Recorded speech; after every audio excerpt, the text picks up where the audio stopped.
मेरे सभी पूर्वजों को मेरा सादर प्रणाम। ओम श्री गणेश देवताय नमः। ओम श्री कुल देवताय नमः। ओम श्री गुरु देवताय नमः। ओम सर्वश्री इष्ट देवताय नमः। शिव शरण दोस्तों, मैं हूं कड़प्पा। फिर से आपके सामने हाजिर। मेरे धर्म कर्म चैनल में आप सभी का स्वागत है दोस्तों। दोस्तों, पंचांग आज का अभी आपके सामने प्रस्तुत करने जा रहा हूँ। दोस्तों, आज तारीख 9 मार्च 2025, शनिवार शक 1946, संवत्सर क्रोधी अयन उत्तर, ऋतु वसंत, मास फाल्गुन, पक्ष शुक्ल,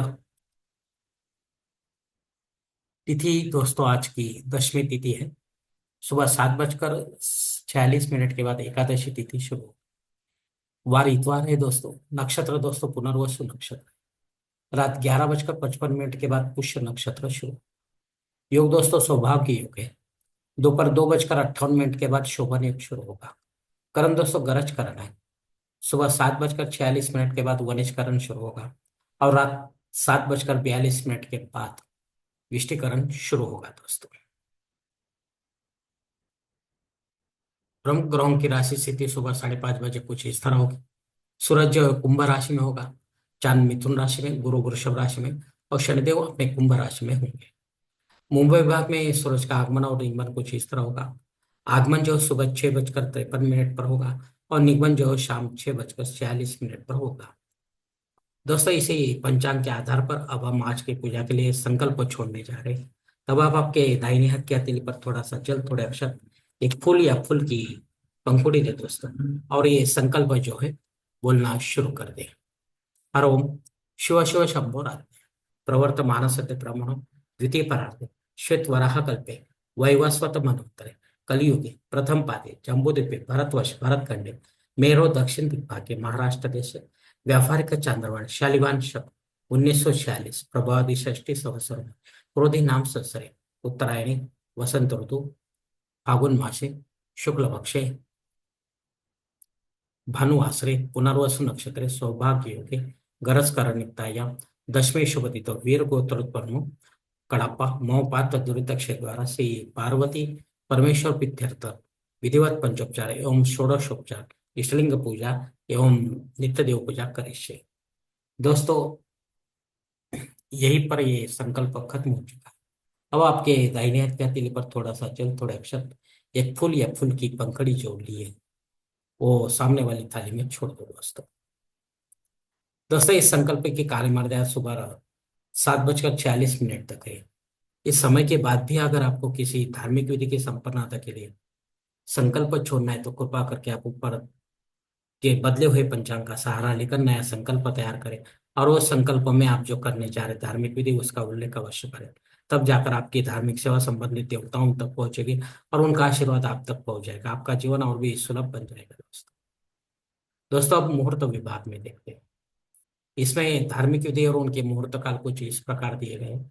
सबसे पहले सगाई के लिए मुहूर्त दिया गया है तारीख 12, 15, 16, 18, 20, 24, 25 और 26। गोद भराई के लिए मुहूर्त दिया गया है तारीख 9, 10 और 16। नामकरण करने के लिए मुहूर्त दिया गया है तारीख 9, 10, 15, 16, 24 और 26। मुंडन करने के लिए मुहूर्त दिए गए हैं तारीख 9, 10, 16 और 26। गृह प्रवेश करने के लिए मुहूर्त दिया गया है तारीख 9, 10, 15, 16, 20, 24 और 26।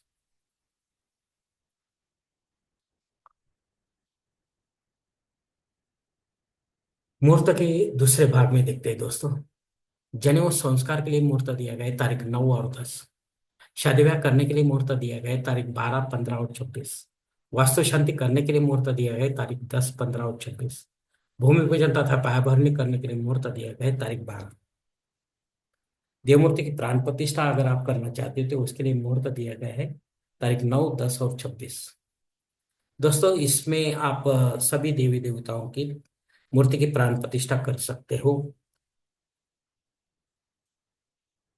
चाहे घर पर करे या मंदिर में करे दोस्तों, लेकिन पंडित के माध्यम से विधिवत करे और देवकाल में करे। घर पर अगर करना चाहते हो तो इसके लिए कुछ नियम है जो आपको पंडित के माध्यम से जानने होंगे, क्योंकि प्राण प्रतिष्ठित मूर्ति होने के बाद दूसरे दिन से आपको उस संबंधित देवताओं का अभिषेक लेना जरूरी होता है। और अगर ऐसा आप अभिषेक लेके पूजा नहीं करेंगे तो ये प्राण प्रतिष्ठित मूर्ति भी एक दिन खंडित मानी जाती है और उसका विसर्जन करना पड़ता है। मंदिर में पुजारी के माध्यम से, पंडित के माध्यम से रोज पूजा अर्चा होती है, अभिषेक युक्त है।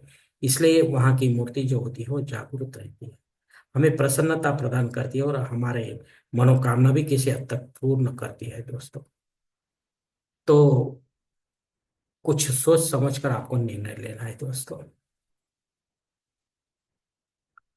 दोस्तों, ऊपर दिए गए कुछ मुहूर्तों के तारकों में समय की पाबंदी भी हो सकती है। इसे जानने के लिए आप मुझे कमेंट्स बॉक्स में पूछ सकते हैं, या कोई अच्छे से पुरोहित से या पंचांग धारक से संपर्क करें दोस्तों। तब जाकर आप अपने जन्म कुंडली के हिसाब से आपके लिए कोई अच्छा सा मुहूर्त चुने, ताकि आपके विधि में कोई बाधा ना आए और विधि का पूरा पूरा फल आपको प्राप्त हो दोस्तों।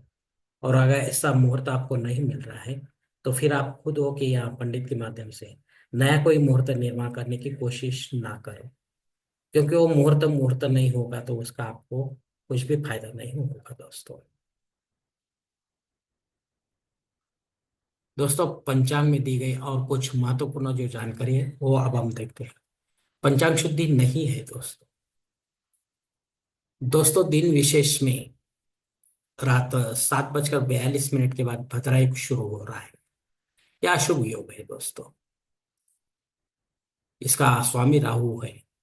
इसके लिए महत्वपूर्ण काम को इस काल में आपको टालने हैं, वो करने दें, क्योंकि आपको उसमें यश प्राप्त होने की बहुत संभावना कम होती है।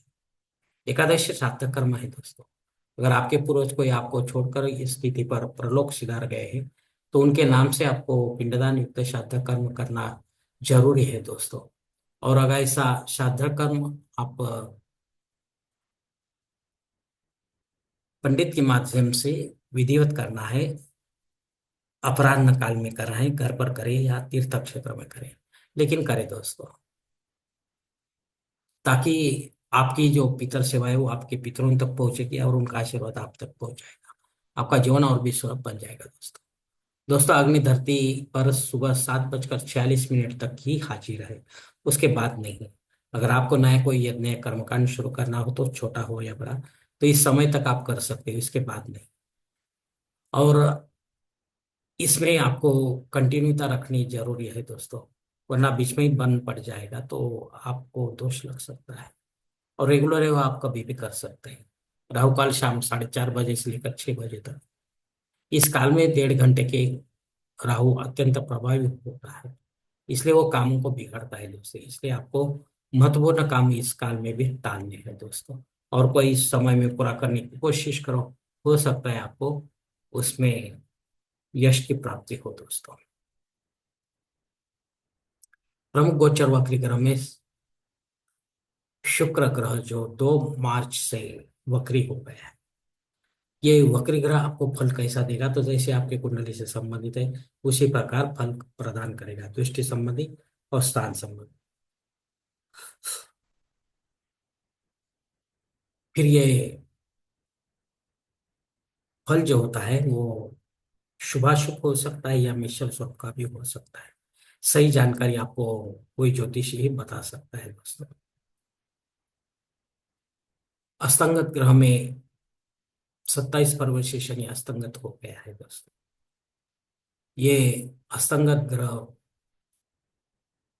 सूरज के पास होने के पश्चात इनका बल कम हो जाता है दोस्तों, नगण्य हो जाता है।